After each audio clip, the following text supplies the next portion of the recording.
Welcome back to Project Command. On today's episode, we're going to be talking about the conflict in Iran and what it means for your fire department. But first, if you're enjoying this podcast, it really helps us if you like, follow, and share an episode with a friend. We don't have any advertisers, so we rely on you to help us get the word out. So please consider sharing an episode with a friend or leaving us a review. All right, let's get into the show. Welcome back, everybody. I'm Captain Peter Eunice, and I'm going to be your host today. On today's episode, we're going to be talking about the conflict in Iran and what the impacts of that could be on your fire department.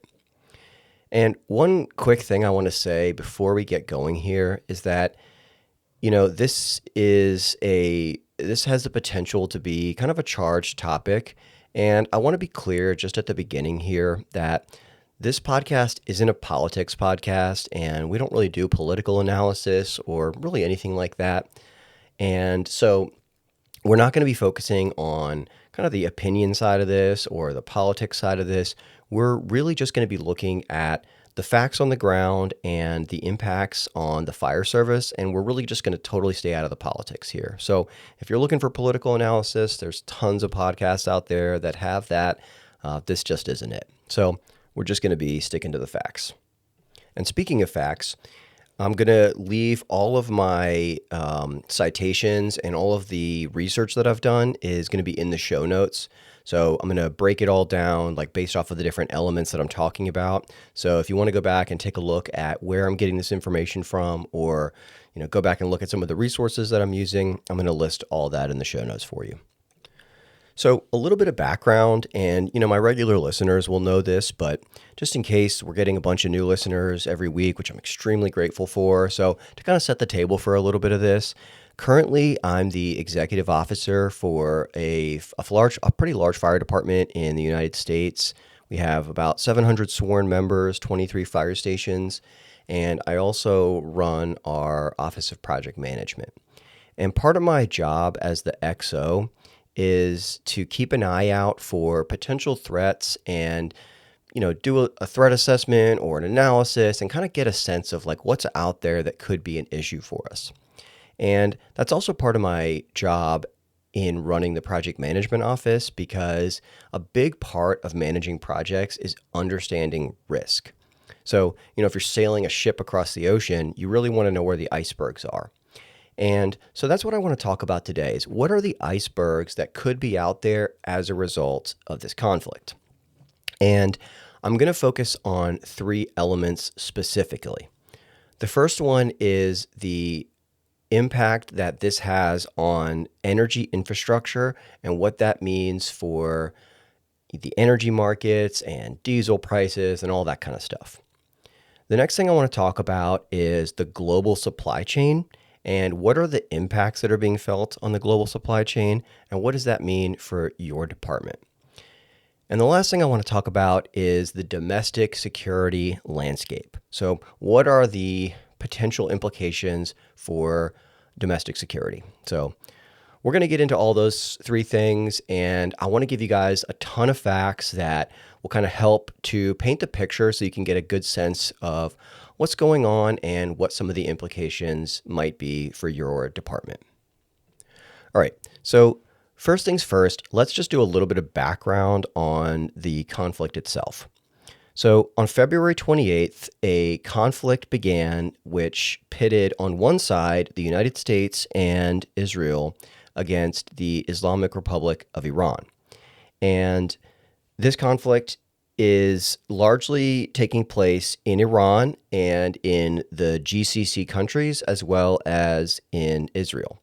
And so just quickly to define some terms here, when I say GCC, that stands for Gulf Cooperation Council.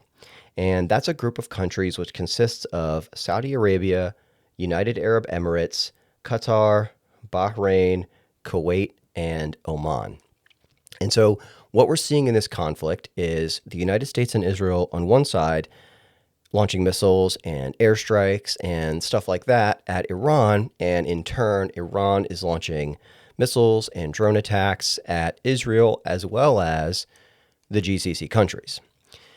And so one of the big things that we need to be aware of as a part of this conflict is that Iran on February 28th restricted or potentially closed, we could say, the Strait of Hormuz. And I say restricted or closed because it's a little complicated, and we're going to talk about that.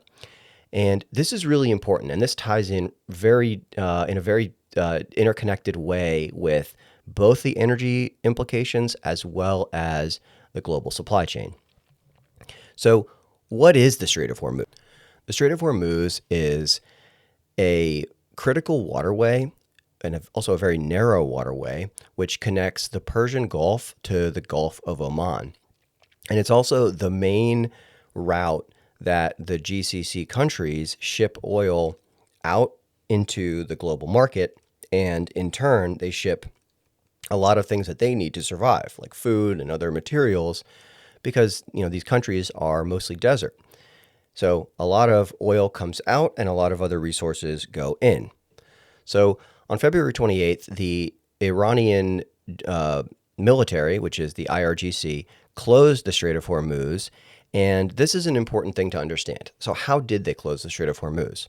Well, they planted sea mines, which, we now kind of understand that they don't necessarily know where they planted all of those sea mines. So clearing them is actually going to be kind of a challenge, which we'll get to. And then they also used drones and missiles to attack ships that were passing through, which effectively closed it down. So, it's a little bit, it's an important distinction to know that when we say close, it's not like it's blocked and there's no physical way to pass through. It's more just that there is the threat of attack and the threat of mines, which is preventing people from going through. Another important thing to understand is, I heard one analyst say that, Iran didn't close the Strait of Hormuz, Lloyd's of London closed the Strait of Hormuz. And what that is sort of like, implying or getting at is that Lloyd's of London, which is one of the largest insurance companies that underwrites the ships that pass through the Strait of Hormuz, is basically saying, hey, listen, this is too risky. We're not going to provide insurance for ships that are passing through here because, the ROI is not there. And so they don't want to insure that. And so, you have to understand that these ships are, carrying hundreds of millions of dollars of oil. And so if they don't have insurance, they're not going to sail through there. It's just too risky. So all of those things together have effectively closed the Strait of Hormuz, which is really important to understand because the GCC countries account for 30% of the crude oil in the global market. And so after the effective closure of the Strait of Hormuz, this has reduced the global oil supply by approximately 10%. Now, for all of the math people out there, you're probably thinking, well, that doesn't make sense. You said that it provides 30% of the global oil, but its closure only resulted in a reduction of 10%. How is that possible? Well, there are alternate routes, which we're going to talk a little bit about, which the oil can travel. And so some of it has been rerouted and, other things that, they've been able to come up with to get some of this oil out. However, it has resulted in a 10% reduction in the global oil supply, which is a pretty big deal. And we're going to talk a little bit more about what that means. But one other thing that we have to understand is that part of the strategy that Iran is using is to strike energy infrastructure in the GCC countries in an attempt to, create pressure to, end the war on terms that are favorable to them. And this is a pretty big deal because it's been confirmed that at least 13 major facilities have been hit through the GCC countries, which again is Saudi, UAE, Qatar, Bahrain, Kuwait, and Oman. And these are LNG production, gas, and different processing and refinery facilities. So 13 of them have been hit, including, and I might get this pronunciation wrong, the Ras Laffan LNG, which is the world's largest liquefied natural gas facility, and which is located in Qatar. And the Qatari government is saying it could take up to 5 years to repair this facility. So the important thing to understand about these strikes to these energy facilities is that, even if this war or this conflict were to resolve in the near term, there's going to be a potential delay in restoring or normalizing the energy markets because these facilities that have been damaged are going to take time to repair. And these aren't, these are complicated facilities that aren't necessarily going to be repaired in, a few weeks or a few months. These could take, as is the case with the Ras Laffan facility, up to 5 years to repair. Now, that's on the more extreme end, but it kind of illustrates the point that these aren't all necessarily quick fixes. So, as a result of the two factors that we're looking at here, which is the closure of the Strait of Hormuz, meaning that there is a limited ability to ship oil out, and the damage that's been done to critical energy infrastructure in the GCC countries, what we've seen is a 52% increase in the price of diesel, which went from $3.68 a gallon to $5.59 a gallon just in the last 30 days or so since this conflict began. And likewise, gas has gone from $3.10 a gallon to $4.08 a gallon, representing a 31% increase. And based on EIA predictions, if the Strait of Hormuz stays closed through May, Brent oil, which is one of the benchmarks that we use to understand the price of oil, could go as high as $128 a barrel, which would translate into diesel prices reaching $5.80 and gas reaching $4.30. So on the one hand, we have the closure of the Strait of Hormuz, and on the other hand, we have damage done to these energy infrastructure facilities. And as we talked a little bit about with the Strait of Hormuz, the opening of this strait is a little bit more complicated than just saying, okay, hey, we're open for business. We have the issue of the sea mines, which, even if there's just one sea mine out there and we don't know where it is, that's a problem because, if you're a captain on one of these ships and hey, well, most of the mines are clear, there's just a few out there, that's not going to make you feel great about sailing through there. So we've got some potential delays in clearing the Strait of Hormuz even after this conflict is resolved. And then we've also got some delays in normalizing the energy markets because repairing these energy infrastructure facilities that we talked about is going to take some time. And there's another factor that I want you guys to consider, and this is pretty important. So if you're looking at a map of the Persian Gulf, what you'll see is below Oman and Yemen and Saudi Arabia, you'll see that there's another narrow passageway which connects the Red Sea to the Gulf of Aden.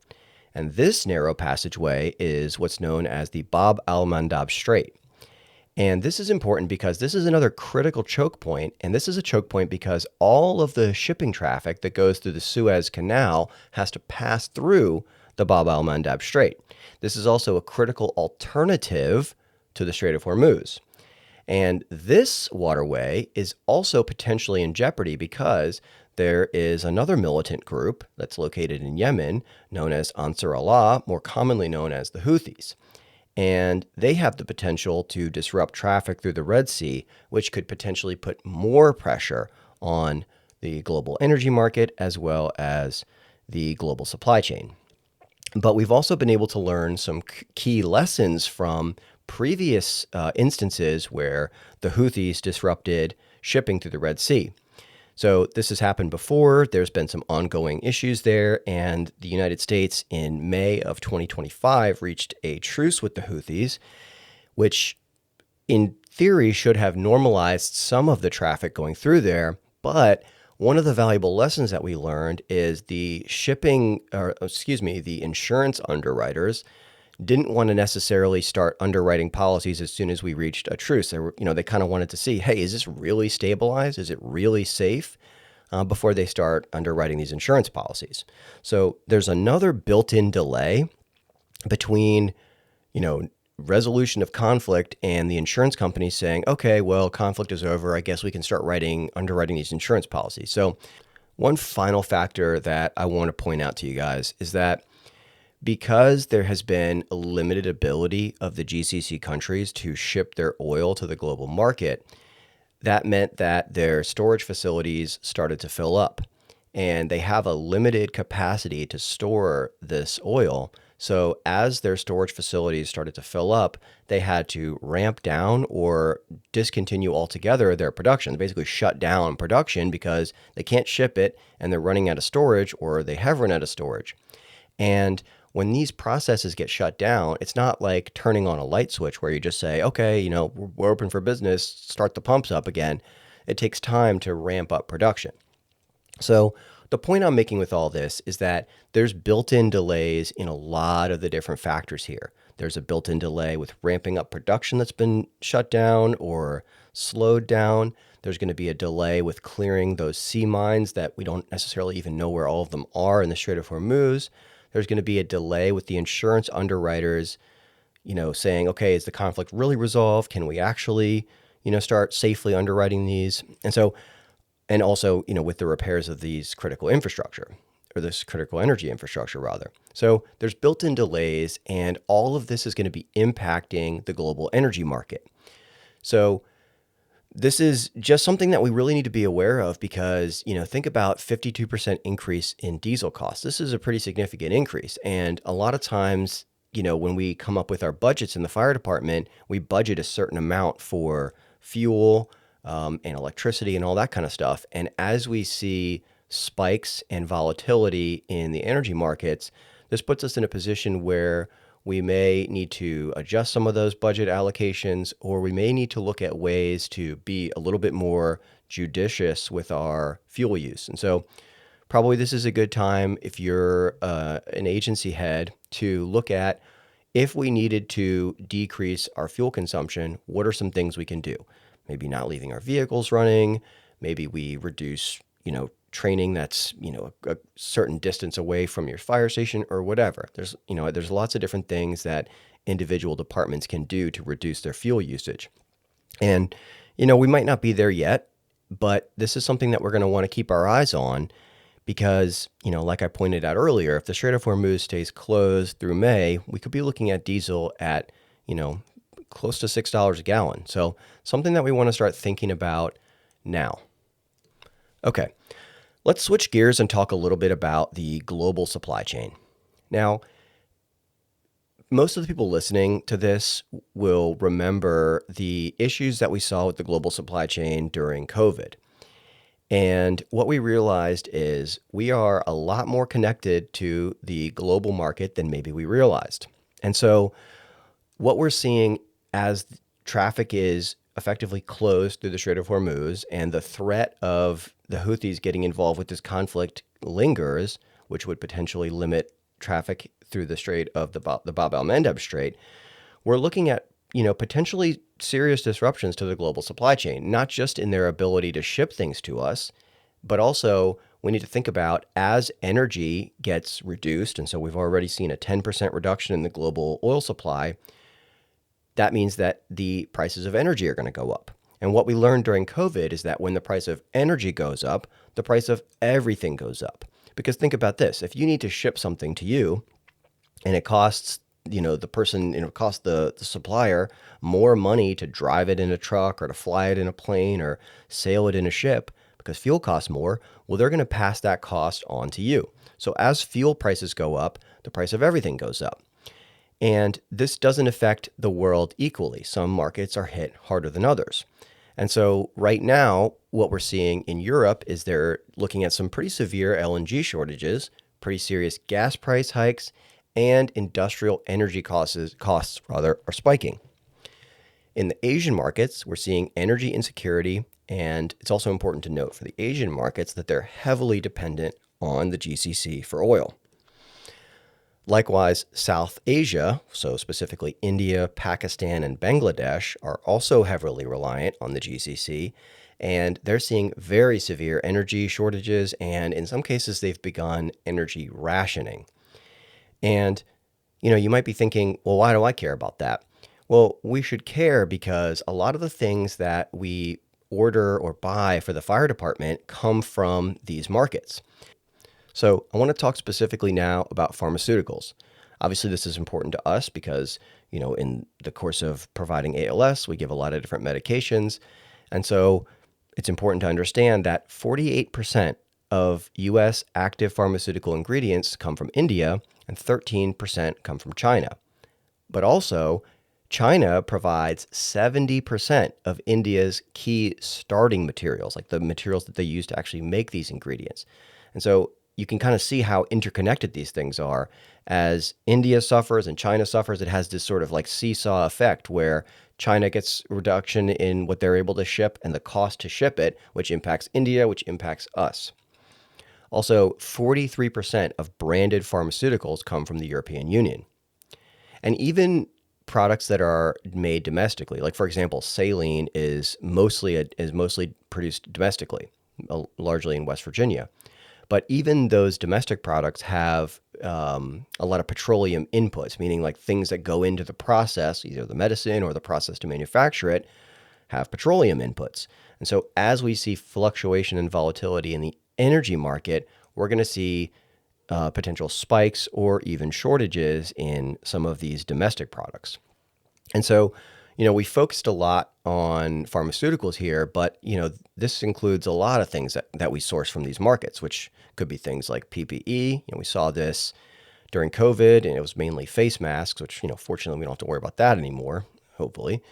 But it could be other things like gloves or whatever else that we get that could potentially be coming from these markets. And so, it's different for every department. Might be a good idea to kind of look at where the origins of your supply chain are. But, every fire department is different where they get things from. But, these markets are large producers of a lot of the things we buy, particularly pharmaceuticals. And another thing that we just need to be aware of, and this is another lesson from COVID, is the concept of just enough, just in time shipping. So think about this. Back in the day, manufacturers or shippers or, whomever, vendors, what's the word I'm looking for here? Producers might have had a warehouse full of product that they would, product gets shipped in, they put it in the warehouse, and then from the warehouse, they ship it to you. But as time went on and companies looked for ways to maximize profit, what they realized was costs a lot of money to store stuff. It costs a lot of money to ship stuff and have it get there early. So instead of, shipping a lot of product and storing it, they would ship just enough product to meet the demand of their customers, and they would ship it just in time to get it to you when it was promised. So not too much and not too early. Now that's good in the sense that it means that things cost less to ship to you because they're not having to be stored in bulk. They're getting there just in time. But it also means that there's not as much resilience in the global supply chain. So, think about it. If the factory was full, or if the warehouse rather was full, and all of a sudden there's a disruption in the supply, well, at least there's a full warehouse to, keep dispensing the product from. But if there was no warehouse and there's just enough product being shipped to meet the supply demands, well, then there's a lot less ability to absorb those delays in shipping. So that's the concept of just enough, just in time shipping. This is something we learned during COVID, and it's potentially pretty relevant here as we see potential disruptions to the global supply chain. And so back to the May 2025 U.S. Ceasefire with the Houthis, what we saw was the time that it took for risk premiums to go down was measured in quarters, not weeks. So the risk premiums stayed at or around 5% for months following that ceasefire. So that means more money it's going to cost more money to ship things because there's a risk premium that these underwriters are attaching to these carriers. Like they're saying, hey, it's riskier for me to give you insurance because there's a potential that your ship's going to get hit by a missile or whatever. And so I'm going to charge you more money to insure you because I'm taking on more risk as an insurer. And so that additional cost gets passed on to you, the consumer. So, these are just things that we need to be aware of. And again, just like with the energy stuff, I'm not saying, hey, I'm pulling the fire alarm. This is a 5-alarm fire. We just need to be aware of this kind of stuff.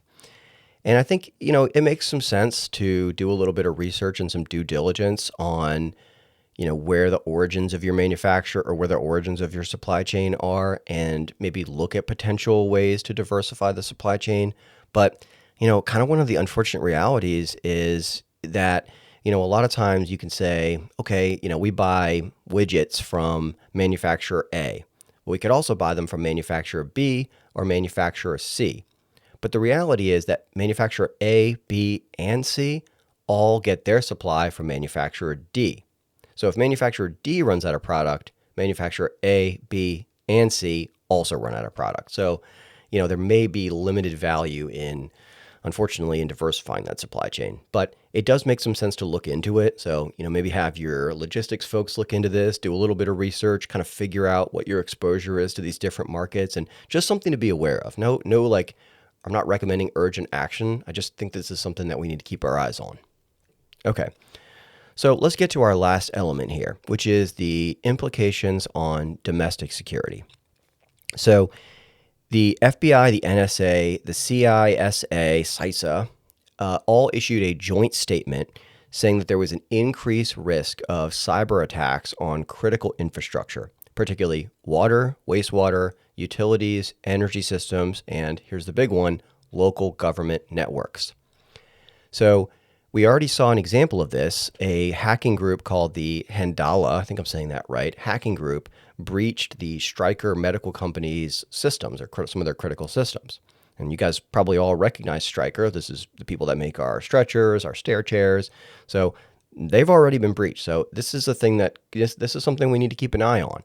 So, we're all aware of the potential cybersecurity risks, the ransomware where, a hostile actor will take control of a system and, charge a certain amount of money to restore access, or deliberate denial of service attacks. All these different possible types of cybersecurity threats are out there. So, something to kind of follow up on, and, something that, and this kind of goes for all the things we're talking about here. This highlights the importance of what are known as COOP plans, COOP, continuity of operation plans. So this is something that my fire department and our emergency management folks do a great job with. So all of your critical systems ideally should have a continuity of operations plan, and you can look up COOP plan and what all it entails, but it's basically looking at your critical systems and developing backup plans. Like, what are we going to do if, Image Trend gets ransomwared, or what are we going to do if this system gets shut down, either by a hostile actor or, a system outage or whatever. So probably a good time to just go back, and if you don't have a COOP plan, have somebody write one. And if you do have a COOP plan, maybe just update it, make sure it's good to go, and, take a look at kind of the things that we're talking about here and make sure those are included in your COOP plans.